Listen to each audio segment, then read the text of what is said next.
Hey, welcome back to the Personality Hacker Podcast. My name is Joel Mark Witt. And I'm Antonia Dodge. So on this week's show, we're talking about ENFPs and careers.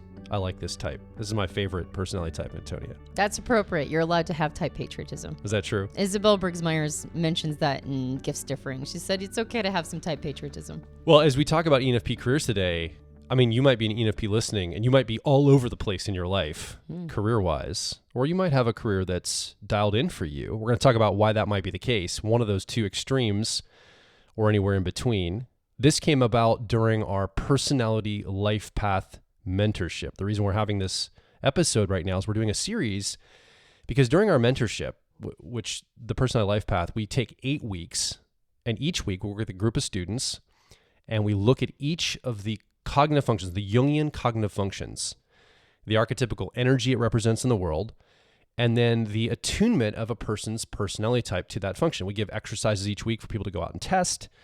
They go and see how this function and the energy of this function shows up in their life based on their personality and the people around them.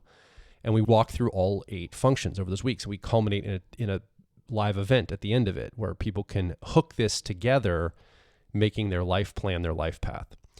In the middle of that, we noticed that a lot of people are in the middle of transition taking this course, taking this mentorship with us. Relationships transitions. People are reevaluating that, or lifestyle transitions. But man, a big one, Antonia, especially during this season of PLP, has been career transitions. People are saying, I don't know if I'm on the right career track. I've been doing something for a while.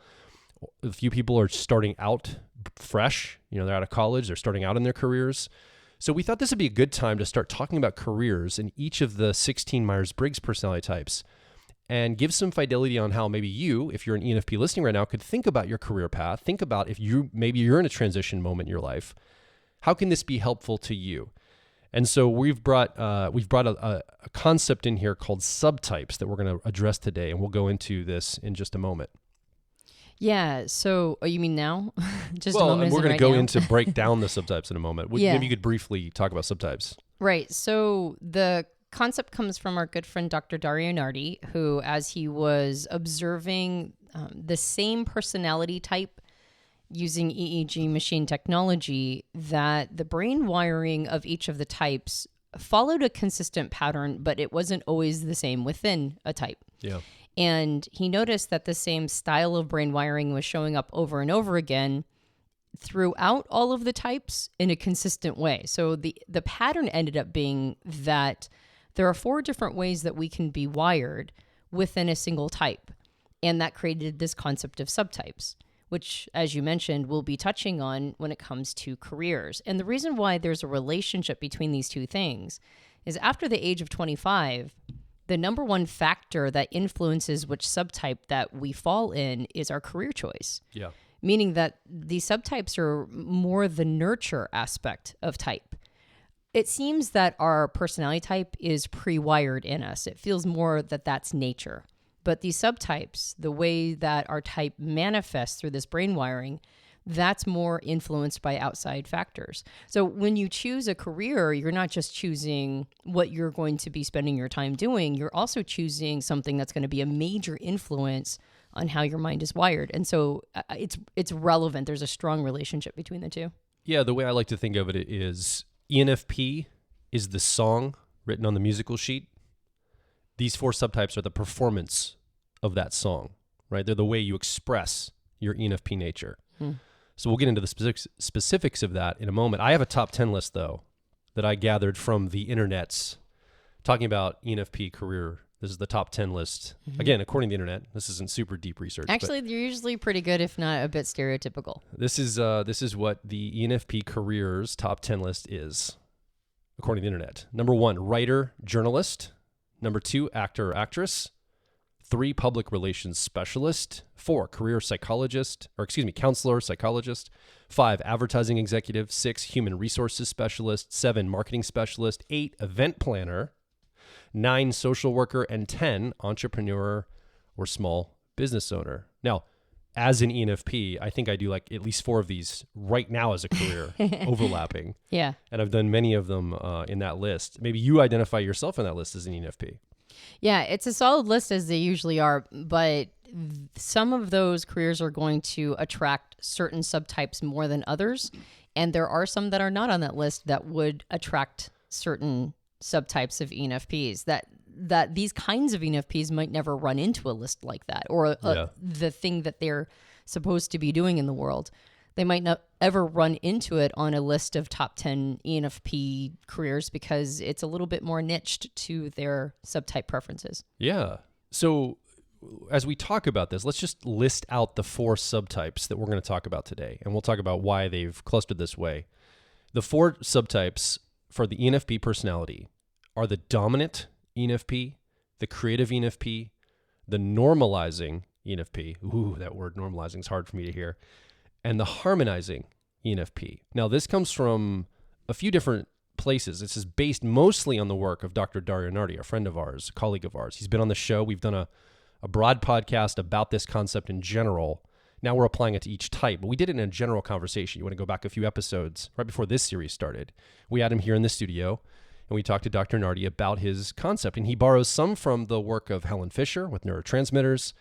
The names you might be familiar with if you are familiar with socionics and Victor Glenko. He used the names with permission from Dr. Victor Glenko and came up with this subtype concept. And we'll talk about it in both accessibility for you if you're kind of a new person starting out in type, but we'll also go deeper into the neurotransmitters and a little bit into the difference between holistic and analytic functions. We'll talk about that in a moment. Anything else you want to frame before we jump in, or do you want to just jump into one and we'll unpack it as we go? Well, I do want to say one thing. Let's do it. Yeah. You shouldn't bias the normalizing type. Nobody's going to want to think they're a normalizing type if you've got a bias against it. All right. I'll try my best. Well, and You'll see why I've got a bias against it in a minute. Yeah. What's funny is that, and before we get into it, you identify as a creative subtype. Yeah. And creatives and normalizings are polar opposite of each other. Oil and water, right? Yeah, exactly. Just like the dominants and the harmonizings are polar opposites, although they have a tendency they're an opposites attract situation, whereas creative and normalizing, they're, like you said, they're oil and water. But don't necessarily turn anybody off or bias them against it because, well, first of all, normalizing ENFPs are awesome, number one. Yeah. And number two, it's a perfectly valid way of being, Joel. It's totally valid. You make good points. All right. All right, let's jump in. So let's talk about dominant first. The dominant ENFP subtype. Okay. What are we talking about when we talk about this person? So dominant ENFPs are kind of what you expect from the word dominant. They're confident, entertaining, they're relatively quick decision makers. I don't know if ENFPs ever think of themselves as super quick, but they're relatively quick. They're good managers and leaders. They tend to seek out, rope in, and direct others with high potential to bring about memorable, compelling results. And of course, this is a lot of the information we're getting is sourced by Dario. And they have a more of an in-charge way of looking at things if you're familiar with Linda Barron's interaction styles. They tend to have good executive skills. They're talkative. They follow lines of reasoning and metaphors really well. They are moderately perceptive, but they're actually a little less perceptive than their other 3 subtypes. So they're still relatively perceptive because they're ENFPs, but this is going to be the less perceptive of the 4. And one of the reasons why is because they're in charge, right? They're a little bit more moving things forward and getting things going and making it so that they're directing traffic as opposed to leaning back and observing. They can juggle the needs of a situation or a context with their own values, likes, and dislikes. And that keeps them moving without being personally offensive to themselves. And they tend to be well-rounded. They're more of a jack of all trades than they are specialists. And they also are a little less havoc-wreaking. They're not the ones who try to break frames. They're trying to reframe situations. So they're a little less poking the bear. Yeah. So this is the ENFP then, a lot of ENFP ethos is damn the man. Mm-hmm. This is the most man of the ENFPs. Yeah, this is the man. Right? This is the person that's going to want to set up this framework, be in charge, have the system running, everybody help support the system, get going. Yeah, exactly. They have not quite as strong, if you've heard us talk about these types or the subtypes in other of the career podcasts, sometimes I mention this concept of a starburst pattern, which is almost like the brainstorming phenomena that happens when you're watching a brain go into brainstorming. Yeah. That starburst pattern is not as strong for this ENFP as it is for some of the other ENFPs. They do it just enough to solve problems, actually. And so they're not going to be as insistent on doing creative brainstorming work as other ENFPs are, mostly because they're looking for solutions. They're a little bit more results oriented. They can easily follow styles and templates, but they improvise when they do so, trying to get the most out of potential. They're quick to try things out, especially in those executive roles. So if they are in a management position, they're not going to be your standard manager. They're going to be ones that are taking more risks, basically. Yeah. And of course, they trust their intuition, just like all ENFPs do. They themselves they're not just dominant ENFPs, they can dominate the scene. All right. So they're like a force to be reckoned with, basically. And when they do that, they tend to be very talkative, right? Their energy sort of follows them into a room. And that's one of the reasons why they're a little less perceptive, because they can miss details as their sort of energy is in front of them. They can sometimes come across a little egotistical. They can come across maybe not as smart or ethical as they think they are, in part because of that, that willingness to sort of leap, that willingness to take charge. Yeah. And so sometimes it's good for a dominant ENFP to learn some of those receptive skills, right? So that they can come across the way that they want to come across. And they are incredibly persistent with an ability to bring excitement to everything. And so they can get people on board, mobilized, herd cats, right? They can get them going a direction that holds a real vision. Yeah. And so they're exciting people. And they tend to be the ENFPs that are the most conventionally rewarded, meaning that they tend to find success, right? They're that force to be reckoned with, and they usually can capitalize on that. A big sign of their character is if they're willing to share praise. Right. So if they do something big and other people have helped them and they're willing to, sort of spread the credit around, it's a sign of character. Yeah.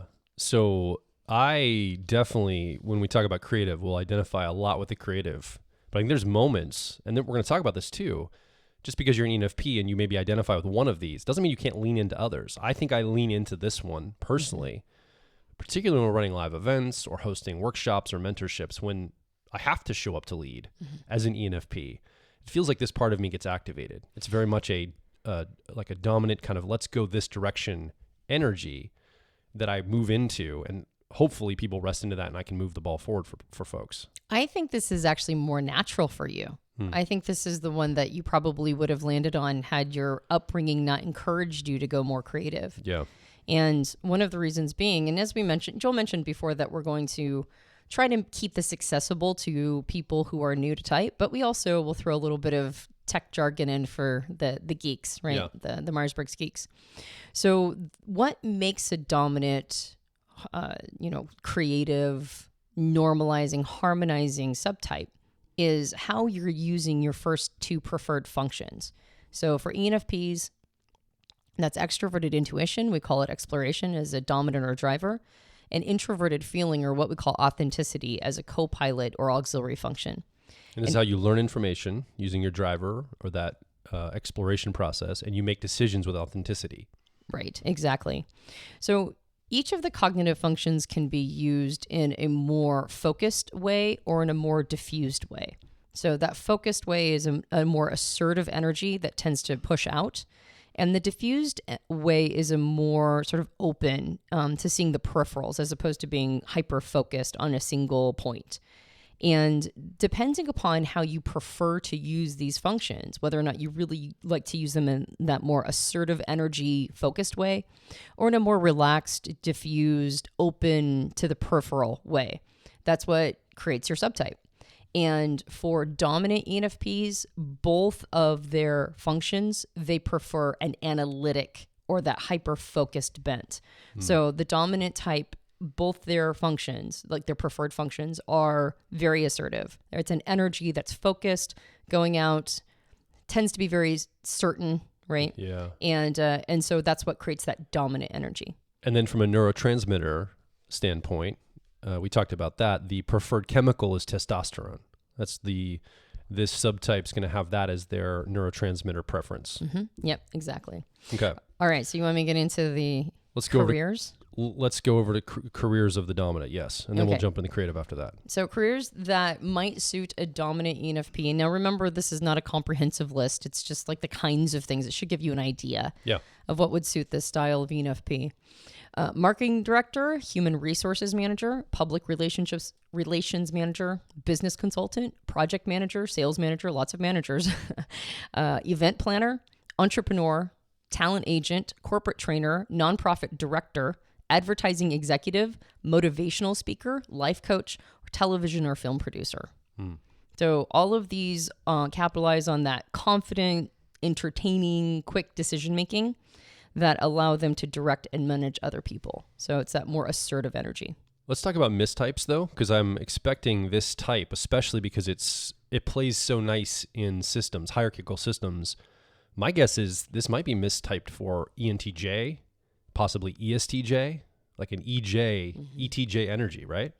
Yeah, or just a judger energy, right? Like they might also, if a person isn't familiar with cognitive functions and how they work, they might think that they have ENFJ preferences, like you said, ENTJ or even ESTJ preferences. Yeah, and but there's that improvisational aspect. And the list that I just mentioned also provides opportunities for problem solving, improvisation, that kind of stuff. And so that will always be a part of an ENFP, even if they are in this more dominant sort of energetic space. Of course.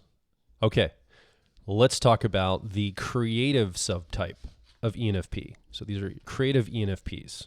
I think this might be the most stereotypical version of ENFPs. This is the one we usually associate with ENFP types. These are vomiting rainbows on all the INTJs in their life. I mean, maybe. Now, you remember the vomiting rainbows are other people's type, right? Sort of projection onto ENFPs. I don't think any ENFP themselves actually sees themselves that way. And I sometimes wonder if it gets mixed up with a little ESFP in there too. Creative ENFPs are notably outgoing, positive, adaptable, energetic, welcoming.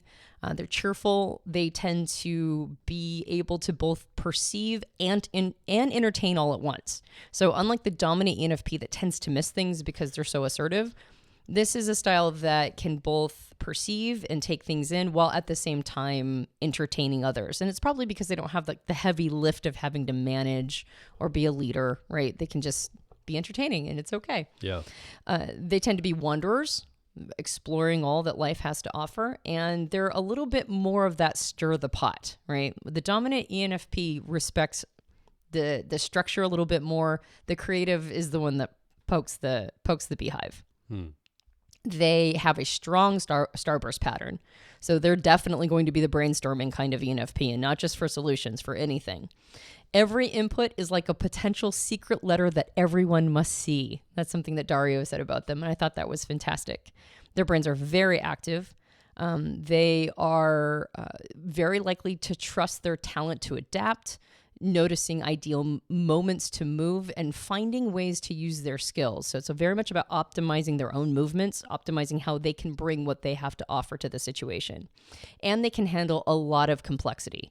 So they do this brainstorming, playing with possibilities until somebody else helps them ground it. So unlike the dominant ENFP that is a little bit more self-grounding, this is a style that really needs other people to help ground them. So they have really good, remarkable rapport building skills, right? So I would say probably remarkable is a better word than really good. They're very good at rapport building. They make quick, uncanny insights into voice tone and body language. So they're very in touch with reading the other person's responses to them. They have fair executive skills, so not as good as the dominant ENFP. If the situation or task is very clear and simple and direct, then they're fine. If it is complex, challenging, multi-layered, like Gantt chart style, right? That might be a little bit more difficult, and they might have trouble focusing and making decisions in a situation like that. Overall, they're social and artistic, And those have a tendency to be the most interesting things to them, anything that has a social bent or an artistic bent. And even when they're doing things that aren't particularly social or artistic, right? Yeah. They're going to bring that into every situation. So they're going to turn everything into that effectively, which is a part of what makes them so creative. They usually pursue multiple careers, sometimes moving back and forth between them and sometimes doing them simultaneously. You mentioned, I think I do 4 things on that list already. And it's a merging of all of these different interests and careers into one thing. And if a creative ENFP can get away with that, they certainly will. And they usually look pretty gifted. They usually look like they're really good at whatever it is that they're doing. But they aren't as self-motivated as the dominant. Yeah. So they can motivate themselves in spurts. They can do it a little at a time, or they have to set up a situation that really they find compelling and motivating. It's a little harder for them to push themselves as hard as the dominant. They need inspiration to be motivated. Yep, exactly. As I mentioned before, they have a rebellious streak. All right, so this is the one that tends to poke the bear. And they're just quirky in general, right? They're energetic and quirky as partners, as parents, as colleagues. They're just they're interesting, goofy people. And because of that, they really benefit from having other people in their lives that really ground them. Okay. So this also, from a technical standpoint, we'll talk about that in a second, but this subtype definitely resonates with me as a creative ENFP. But I've noticed that I go between the dominant and the creative, and it's a war with myself in that poking all the holes and destroying systems. The one part of me in a more dominant way wants to preserve all that and make it all work well. And the other part of me wants to rebel against it and destroy it and sabotage it. It's interesting to see, I bet you listening along as an ENFP, if you identify with one or more than one of these subtypes, you're probably seeing somewhat of a war within yourself between these parts of you, which would be very indicative of an ENFP, kind of different parts of yourself, bringing those into alignment. That's the work of your lifetime, quite frankly. It's really interesting to watch as a spectator too, Joel. I'm sure. So let's talk a little bit about the technical aspects. These functions, the driver dominant function of extroverted intuition, we've called it exploration, and the co-pilot of authenticity, technically called introverted feeling, the way the decisions are made for the ENFP. How are these two functions attuned for the creative subtype? So the first function, extroverted intuition or exploration, that stays analytic. So that still has that focused orientation. That still has that more assertive drive. That's where you get the brainstorming piece. But as opposed to being paired with another, more assertive energy, introverted feeling or authenticity is the one that's a little bit more relaxed. It's a little more open, holistic. It's not as certain. It doesn't have as much of a drive to make things happen. It's a little bit more flexible. Yeah. So. So one of the things as we talk about the careers here in a moment, by the way, the neurotransmitter preference is dopamine. That's what the ENFP that's creative is seeking out, is that chemical. Platforms are very important for this subtype. Platform thinking. When I say platform thinking, what I mean is something like YouTube is a platform. If you're a creative person and you create videos or music and you're on SoundCloud or YouTube, these are platforms that can help you get your work out there. Same thing with Etsy. Maybe Uber, it could be considered a platform for being a driver. These are facilitating creative subtypes like the creative ENFP to do work, and that they don't have to build all the structure, all the support. They can plug themselves into some platform that can put them forward and allow them to express themselves as a creative subtype. So let's talk a little bit about some of the career choices for this subtype. All right. I think some of these really capitalize on what you're talking about as platforms. Basically anything that grounds you, right? Yeah. Something that does some of the heavy lifting on that. Supports you, really. Right. Yeah, not just grounds, but supports. So the list of, again, this is not comprehensive, but this should give you an idea of the kinds of things that really appeal to the creative types. We've got travel blogger, art therapist, social media influencer, actor, graphic designer, freelance writer, event coordinator, motivational speaker, made it again, art director, photographer, musician, community outreach coordinator, personal trainer, interior design, and tour guide. So this is a list of careers that sort of emphasize that more outgoing, positive, adaptable component of this style of ENFP.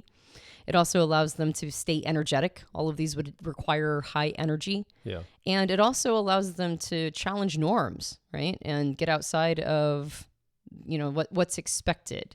So these are all careers that allow a person to constantly evolve, constantly change and output and do things a little bit differently. And they're also quite social. So that piece of not only the art, but the social aspect gets woven into all of these. Yeah. And that platform can take care of all the nitty gritty detail stuff, you know, all the financials and all the scheduling and all that thing. So you, as a creative ENFP, can focus on what you do well, which is bring your creativity and art and performance and expression to the world. Yeah, and none of them will really. If you maintain that rebellious streak, it won't be too damaging to your career path. Yeah. Let's talk about the normalizing ENFP. What does this subtype look like? So this is the exact opposite of the creative. And by that, I mean, if you look at those two cognitive functions, extroverted intuition, introverted feeling, extroverted intuition or exploration now takes on the more holistic role. This is the more diffused, a little bit more receptive part. And then the judging function of introverted feeling or authenticity, the co-pilot or auxiliary, that is the more assertive, sort of focused energy. So it is the exact opposite of the creative type. And so you're going to see a very different style of ENFP. This ENFP is a little bit more wired like the norm, right? And so they're going to reflect that in their behavior. They're more patient. Now, of course, you just have to remember that this is in contrast or in comparison to other styles of ENFP. So add the modifier. We're still talking about ENFP at the end of the day. Exactly. But these are the ones that come across as patient, reflective, technically adept, traditional, and well-mannered. But they still are charming, right? They're still ENFPs, so they have a more quiet charm, right? And in Linda Barron's vernacular, this would be a little bit more of a chart the course style, right? They're more technical. They're grounded, right? They don't need somebody to ground them. They do it themselves. They're more linear thinkers than other ENFPs. They usually are strongly visual and they're factual, right? So that vomiting rainbow style, an ENFP that is like that is not going to resonate with those kinds of stereotypes at all. They are from all over the spectrum, basically any career path that makes sense, right? To the more normalizing way of going about things. So they could be engineers or lawyers or, sort of computer programmers or soldiers, right? Anything that is a good working member of society. But they're still ENFPs, so they tend to find themselves in the arts still, right? They still have that interest. And so if they do go that direction, it's going to be more technical. So as opposed to the creative subtype, that if they find themselves in a technical aspect, they're going to bring the art. If they're a normalizing and they find themselves in art, they're going to bring a technical aspect, which I thought was really interesting. It's like that's where they meet in the middle. Yeah. They rely on certain brain regions to engage in hypothesizing and imagining, but they don't quite have that same starburst that the creative type does. And so they're still going to be interested in brainstorming, but it won't be as second nature to them as the creative. They're going to be quieter, more structured. They'll have a more critical eye than other ENFPs, so they might be a little bit more calibrative than other styles. They have a tendency to lean really hard on designs, templates, structures, and that sort of thing. And they might even feel nervous if they don't have one, though leaning on them is a learned skill, which I thought was interesting.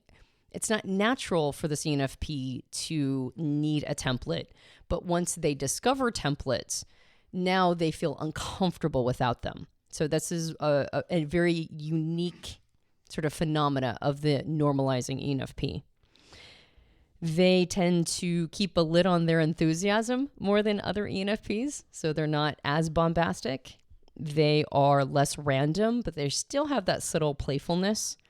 They value working with a team. So the creative subtype of ENFPs, I think, is a little bit more solo, right? They kind of want to work on their own. And then the dominant just wants to be in charge. This normalizing understands the value of teamwork. And so they're going to be less resistant to working with groups of people and in cooperation. And they just really like, traditional things, right? They're a little bit more traditionalist. They enjoy families and family traditions and activities that are more mainstream, but it always comes with a twist. Yeah. Right? In the INFJ careers, we talked about the normalizing INFJ. We'll almost always have just a piece of information to let you know that they're not exactly what you expect them to be, right? I talked about the accountant with all those different styles of eyeglass frames. Yeah.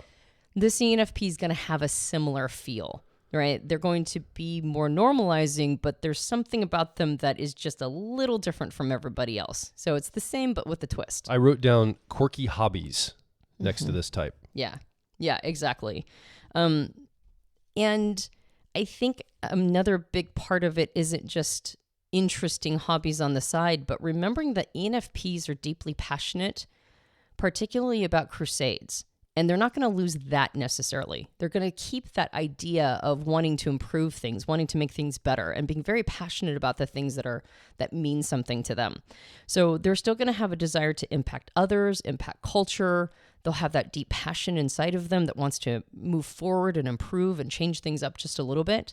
And I thought Dario I thought it was really astute when he said the biggest contribution can be making something a new standard of tradition that the average person can relate to. Yeah. So in some ways, it's almost like this type is a bridge, right? It's a bridge between the usual and the very, very different. This style of ENFP sort of meets in the middle and almost acts like a translator for those two worlds.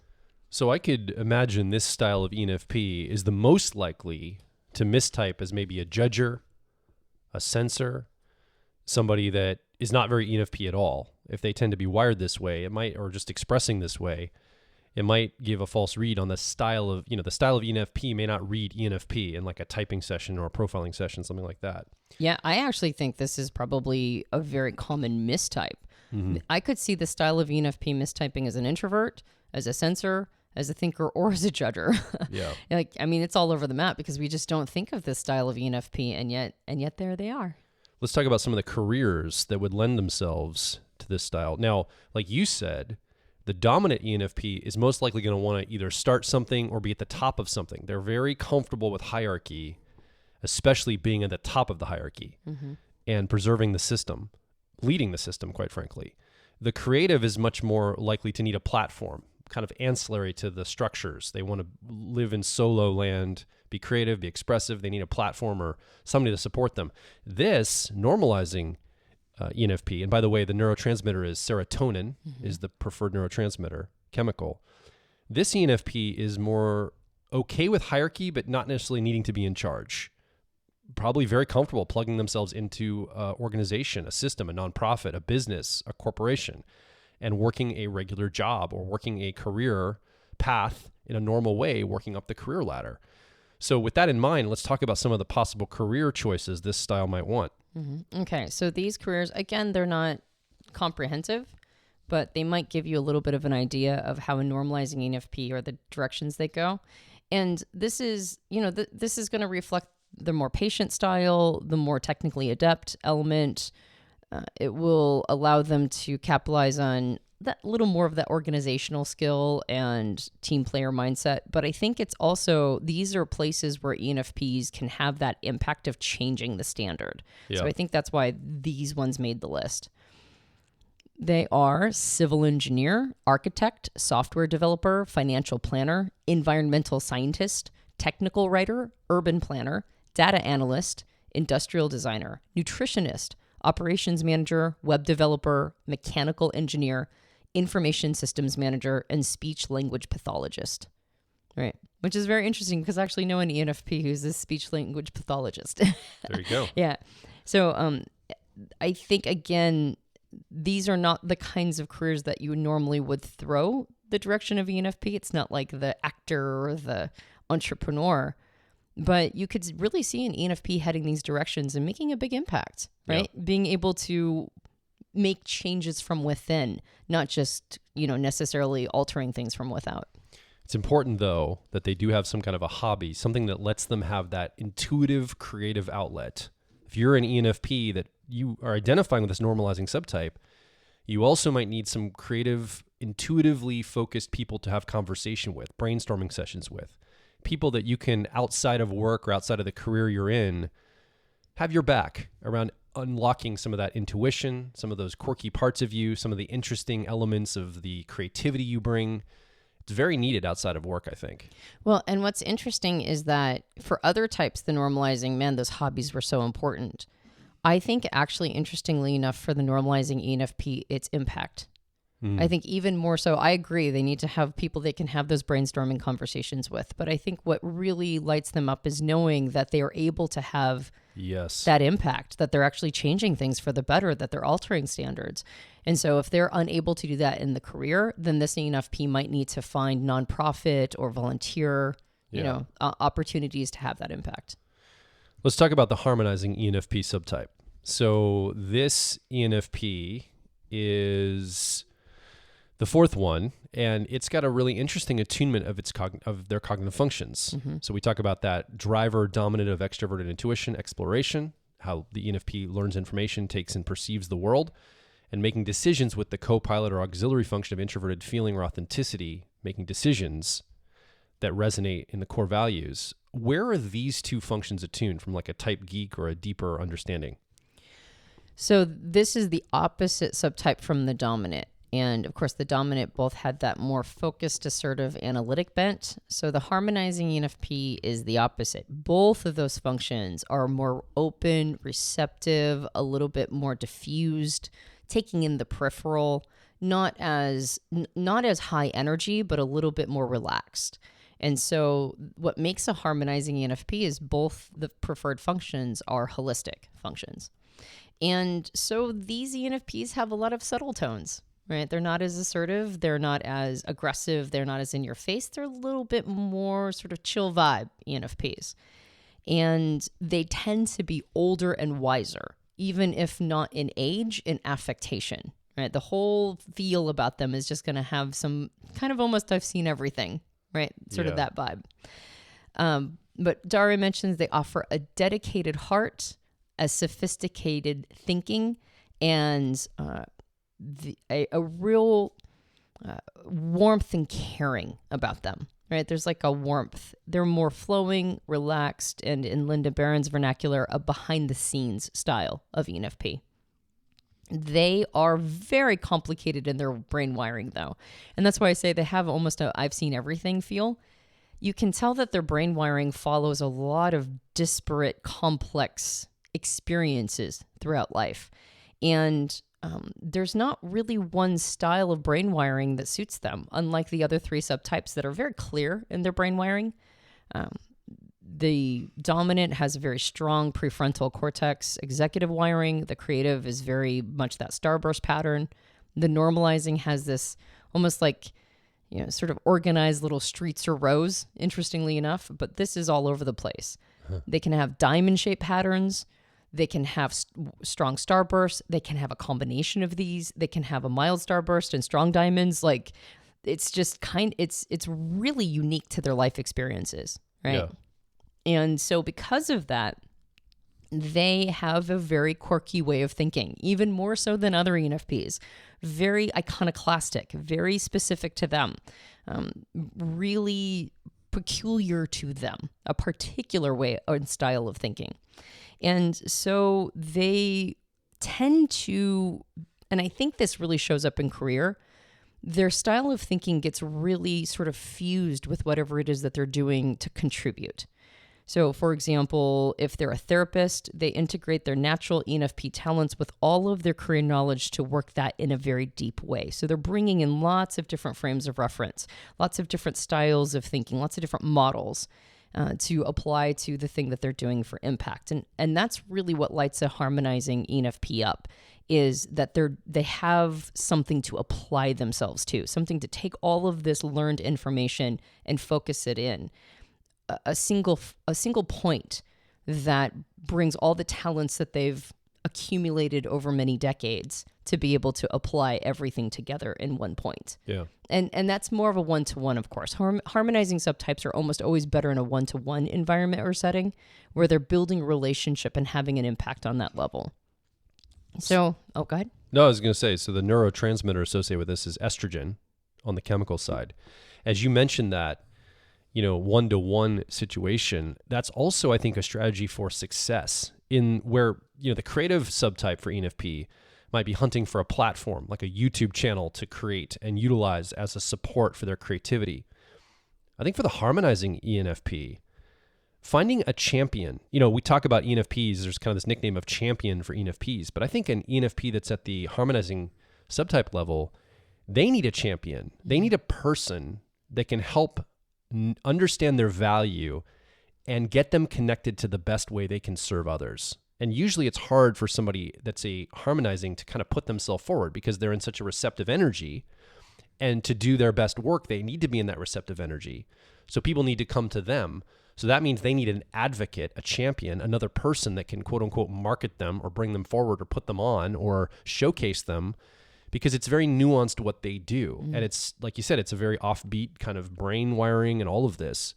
So I think the strategy, if you identify with this harmonizing style, I would be looking for people that you can have in your network, a few key people that can help get you the career opportunities, the coaching situations you want to be in, all of the things that light you up. You might need another person to see that in you and then bring that forward to the world. I would totally agree with that for almost every single harmonizing subtype, except if the ENFP, harmonizing ENFP, came up through marketing. So that they're very, like, every single ENFP is a little different when they go through harmonizing in this way, weirdly enough, because ENFPs otherwise are very homogenous in their brain wiring, usually. Yeah. Except for the harmonizing. So if they came up through marketing, they might have that dialed in. So in case there's a harmonizing ENFP out there who's like well into their 60s, they're like, no, I think I know what I'm doing with that. But that would be very particular to them, right? Yes. Most of the time, a harmonizing subtype needs somebody else to market them. That's right. So just to make a note, a lot of harmonizing subtypes, we've talked about this with other types, is that they aren't as anchored, right? They're almost like specialists that require a very specialized context to be able to do what they do beautifully. Yeah. This is a type, this is the harmonizing subtype that is a little bit more specialized in identity. They're very grounded and anchored in their identity and beliefs. I would say probably more so than other harmonizing subtypes. Yeah. So that's the thing that they specialized in, was themselves, effectively. Oh, and that makes that whole marketing idea even more important. Mm-hmm. Sometimes it's hard to market the value of who you are, but if another person can help put you forward or can help support you in that can really be powerful, because, especially this subtype, it's going to be hard for them to toot their own horn, like unless they came to the marketing frame, like you said. Exactly. If they went through that, which a lot of ENFPs do, then they're okay. But everybody else, yes, they're definitely going to need it, especially since what sets them apart is that high quality of work. Yeah. Right. It's almost like this is an earned subtype, if that makes sense. And usually they have a pretty sophisticated understanding of whatever it is that they have become a specialist in. They are good with complex information. They can be incredible transformers, right? It's people who really help others transform or a situation or context. Yeah. They tend to be peaceful. They tend to have a lot of integrity. I mean, not every harmonizing ENFP is going to have earned the badge, so to speak. There might be reasons why somebody became a harmonizing ENFP much younger out of necessity. But the majority of ENFPs are going to grow into this space. It's not going to be something that they just do right out of the blister packaging, so to speak. And so because of that, there's a little bit more integrity that comes along with the age and the seasoning. They ponder a lot. They ask deep philosophical questions. They enjoy discovery through discussion, and they act as advocates for enduring changes. They are quieter. They have smaller groups of friends. They are usually not bombastic. This ENFP might think they're an INFP, right? They might think that they're, or possibly an INFJ. They might very much identify as an introvert, even though they are definitely extroverted. Empathic, also. I think this is a subtype that would have that deep, empathetic framework. Let's talk about some of the careers this type might choose. So these are the careers that tap into that dedicated aspect, that more sophisticated way of thinking, the more relaxed and flowing style. Of course, again, it is not a comprehensive list, but what's on here is clinical psychologist, college professor, diplomat, research scientist, environmental consultant, film director, investigative journalist, nonprofit executive director, social worker, art curator, human rights advocate, public policy analyst, marriage and family therapist, cultural anthropologist, and medical ethicist. They didn't have cult leader on there. They didn't. I'm imagining when I'm like 80 years old and a cult leader, I'm like, this is the subtype I think I'll be at that time. You'll finally have you'll have earned your cult leader ENFP status. My Osho phase at the end of my life. Okay, so those are some of the careers. What are so that we talked about some of the mistypes, the careers for this. Anything else we need to mention about this subtype? The neurotransmitter is for the harmonizing subtype. The preferred neurotransmitter is estrogen. Estrogen, that's right. Oh, that's actually what thank you for, we did mention that, but I'm glad you brought it back up because we've only been doing this with a few types, talking about these. And I think ENFP is one that we can probably talk about this too. These neurotransmitters tend to cluster. And we may even do a full podcast on this. I think I mentioned on the INFJ podcast as well for the subtypes. It's interesting that the estrogen and the testosterone, so the dominant and the harmonizing subtypes, are often attracted to each other. They seem to have an attraction. So if you're a dominant subtype, you tend to get along with all of the personality types that are the harmonizing subtype and vice versa. So dominance and harmonizing tend to get along across all types, all 16 types, not just inside of ENFP.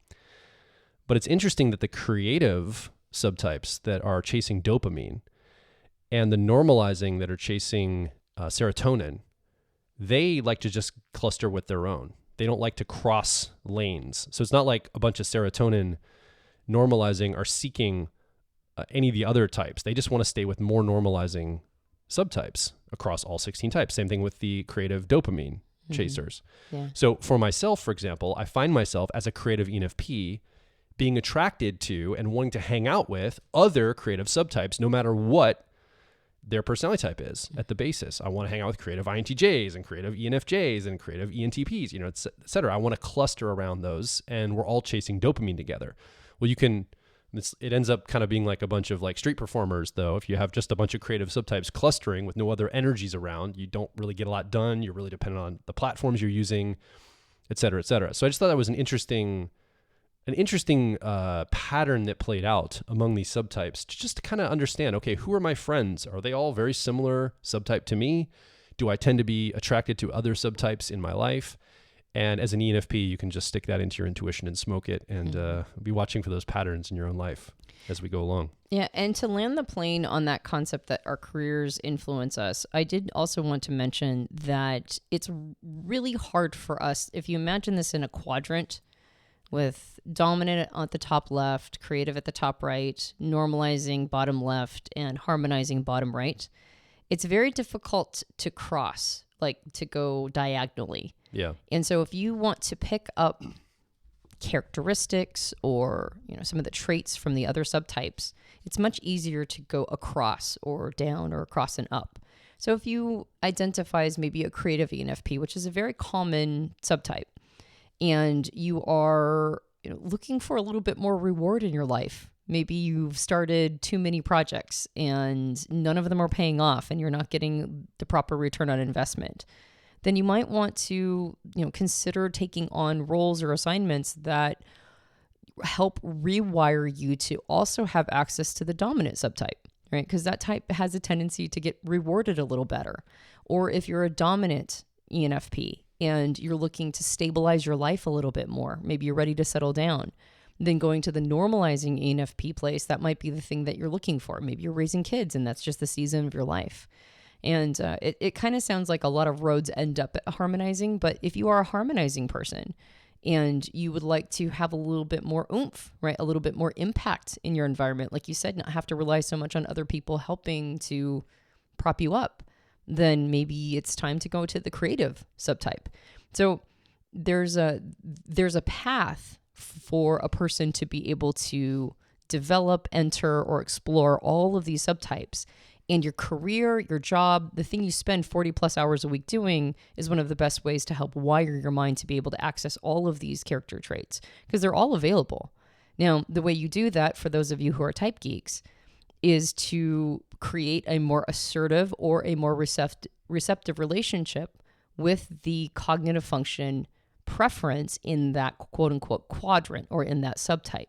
So, for example, if you're a harmonizing ENFP and you want to be a little bit more assertive in a creative way, then you're going to want to pick up a little bit more of that analytic or assertive extroverted intuition quality. Or if you wanted to go more normalizing, then you would rather prefer a more assertive or analytic introverted feeling quality. So that's basically how it works, is you're looking for opportunities to bring those elements out and kind of require you to have a more assertive energy there. Yeah. And, we talk a lot about personality types through a cognitive function development lens. These are some of the things you can work on when you're developing your cognitive functions, is say, which one do I tend to lean toward, and then rounding out the other side, bringing some of the other elements in. There's activities and things we talk about in all of our programs to help do some of these things and to help grow as a person. I think it's interesting that sometimes people ask, well, can my personality type change over time? I think our view is your core wiring doesn't change. You're born as an ENFP, let's say, but the expression of your type can change over time. In fact, it probably should be changing over time, or maybe there's something wrong. If you are growing and developing as a person and your career is continually shaping you, you're going to see yourself mature through the process of accessing all these different expressions of yourself. And we can't speak enough to how much a career impacts this.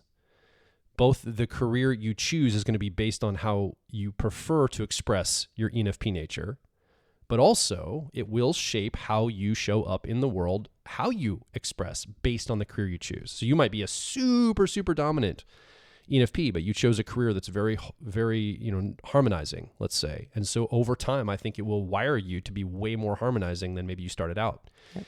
And this could be also a situation where you're like, man, I just don't feel in the career I'm in like this is me. I wish I was doing something different. And you're looking at other ENFPs in your life, maybe that you know or you've seen. You're like, I wish I could do what they're doing. They're probably leaning into other energies in themselves. And maybe the career they chose wired them that way. And so if you want to change, you can actually choose a career that will put you on the path to wire yourself this way, to start to express this outwardly. And I think that could be a great technique. It's one of the best tools, is choose a career that puts you in the place you want to be. So I wanted to mention that. And I think that's everything. We covered it all, right? Yeah, I think we covered most of what we want to cover. Good. So if you're an ENFP listening right now, we want to hear from you. What's coming up? Which one of these 4 subtypes do you identify with right now, by the way? What's been your journey? Have you started off with one and you've seen your career path take you in a different direction, has wired you a different way, expressing differently? Are you having struggle, identifying which one you are? Maybe it's different contexts. I think in different contexts, I show up differently as an ENFP. When I'm running a live event or a program, I'm much more dominant than I am when I'm working creatively. I'm much more on the creative side. So how does this show up for you in your life? Come over to personalityhacker.com. Directly below this episode, leave a comment, ask a question. More importantly, share your story. Stories are amazing because they're compressed experiences that you can share with us and other people in the Personality Hacker community. We can read your story. We can understand where you're coming from, who you are, the journey you've been on, and other people can learn from that and contribute to you, make comments, and we can get a conversation going around you as an ENFP. So come over and make your voice heard at personalityhacker.com. Ooh, get a conversation around me as an ENFP. Sounds fun to ENFPs, I'm sure. It sounds fun to me. I'd love it. Also, we'll make sure that we have a link to Dr. Dario Nardi's materials on this content. Yep. So we tip our hat every time to Dario because this is the work that is the bedrock. His is the bedrock work of this content. And seeing things in this way is actually really sort of changed my perspective about type a little bit. It's been a game changer. So we'll make sure to drop a link for Dario's materials that he's written so far. It hasn't been a whole book at this time, but there is some pretty good information out there. And if you enjoyed this podcast, you can subscribe to us on iTunes and various Android platforms. If you leave us a rating and review on iTunes, it helps us out a lot. It helps me out a lot. I like reading them, so please do so. We are also on YouTube. You might be watching us right now on our video podcast. If you enjoyed this episode, you can hit like. You can also subscribe for future episodes, and you can hit the bell that lets you know when a new episode comes out. We have a book. It's called Personality Hacker. You can get it at all major book retailers. And if you leave us a rating and a review on Amazon or on Goodreads, that also helps us out a lot. And finally, if we just shook your world up and you went, wait, what? Am I an ENFP? I don't even know anymore. You can head over to personalityhacker.com and take our free online assessment that gives you a little bit more information. It might not be the final definitive piece of information, or maybe you haven't even taken one ever. It gets you going on your journey, or it might be one of the lily pads in the middle of the journey, or it might be the thing that finally nails your type down. I don't know. Come over to personalityhacker.com, take the free online assessment, and see if it feels like your best fit type. Yeah, and if you are an ENFP, I'd like to mention our ENFP Owner's Manual. It's not an owner's manual you buy off the shelf and own. It helps you create an owner's manual for your life based on how you're wired. We talk about stuff like subtypes.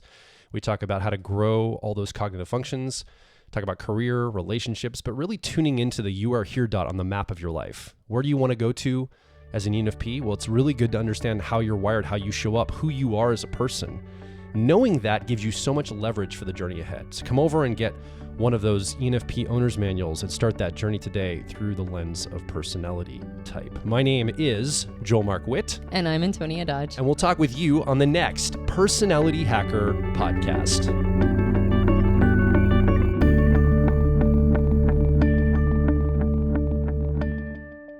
Hey, it's Joel from Personality Hacker. So a big reason people get into personality types is usually to improve their relationships with other people. And you can understand key differences between you and someone else when you understand how type works. So clearly, personality type is applied to relationships. But what about the relationship with yourself? Well, personality type can also help you navigate your career, or maybe an educational path that you need to follow, or other opportunities that present themselves, and it helps you know which are the right choice for you.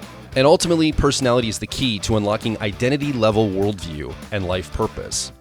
It all starts with getting the owner's manual for your personality type. In this owner's manual, we cover the basics of your personality.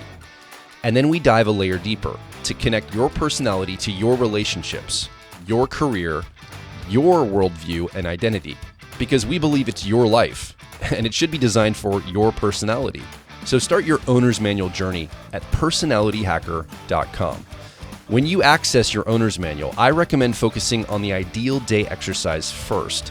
Because when you start crafting your ideal day, you're being mindful about the type of lifestyle that you want. So designing a life around how you're naturally wired makes sense, and you can finally stop fighting yourself. So come discover and develop your unique personality at personalityhacker.com.